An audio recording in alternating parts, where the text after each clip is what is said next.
thing I never show you are the parts after they come off the table. I always cut parts as slow as recommended because you get a nicer edge that way. I can cut much faster than I do, but I'm going for the quality rather than for just cranking them out. But let me just show you the edges on these things as cut by the plasma. Let me try to focus on that. I'm having a hard time focusing. Maybe I can focus on my hand, but you can get a look at this edge. Let's try it this way, if I can balance the camera. Look how nice of an edge I have on this thing. And that's why I cut it slow. But I've seen some laser edges that are even worse than that. Now laser's going to give you a lot better detail, of course. But as far as quality goes, I mean, look at that. That's awesome.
Don't touch it, it's hot. I think you would have learned your lesson over so many years, but still do it every now and then.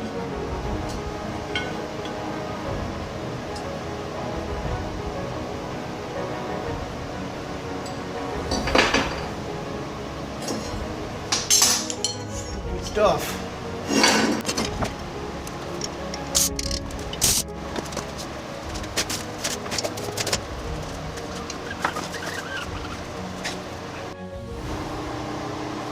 Here's a 1/2 inch round rod going around the end of it.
me take a second and explain what I'm doing here.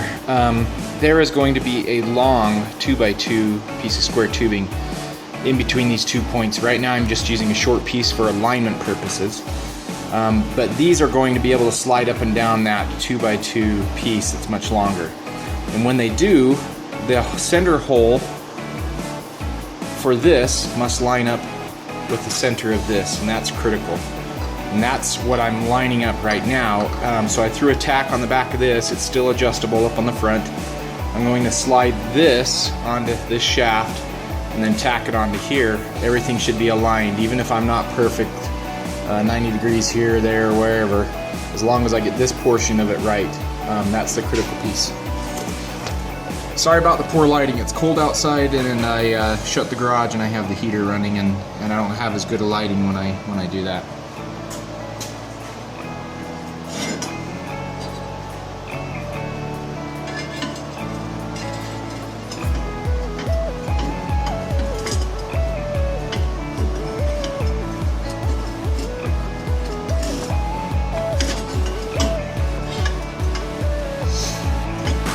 Well, I already see one problem.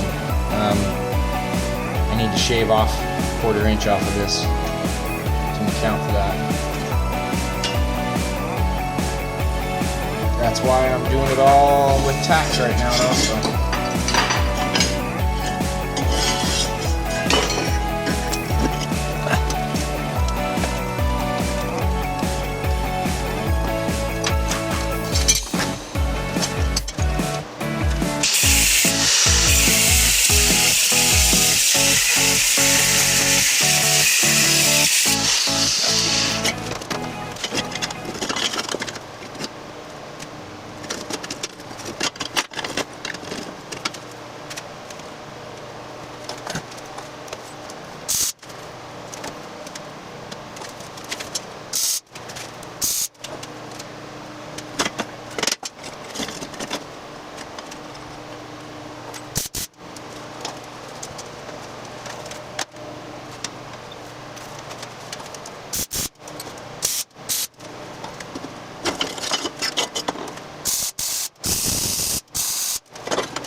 Let's make sure they line up one more time.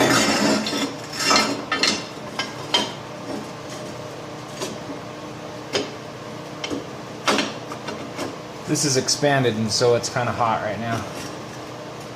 Well, it's hot, so it's expanded. That's the way I should say it.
Okay, here it is, all painted up and final assembly is complete. This is the tenonizer. One thing I added that wasn't in the last video was that on each corner I added these mounting tabs so my brother can drill and tap his table saw and mount this on there securely and firmly. The way that the other guy does it in his didn't seem very stable to me in my opinion, so I wanted something that was safer, and to me that's a better option. That way he can always line it up exactly for repeating his tenons too in the future. So there's that piece. Here's this piece. This section and the other section are infinitely adjustable along this 2x2 for whatever size log he needs. And basically this takes a 1/2 inch round drill bit that's, I think it's about a foot long. That's about 6 inches long, but I think the drill bit's about a foot long. And this lines up perfectly with the center line of this. So no matter how crooked your log may be, it allows you to drill center to center. And that ends up leading toward a tighter tenon in the end, a finer product. On the table saw, my brother's going to be mounting this Forester. It's called a grass blade, but it's like a chainsaw. And he can mount this to his table saw. I got him a second one. In case this one gets dull, he can always put the other one on there too. And basically he'll cut the tenons with that. Now, I talked with my brother and he said that as soon as he gets this, he'll be able to create a video of it in use and how it's used. And when he does that, he'll go ahead and send the video to me and I'll go ahead and post it. So you'll get a good idea of how this really operates. That's it.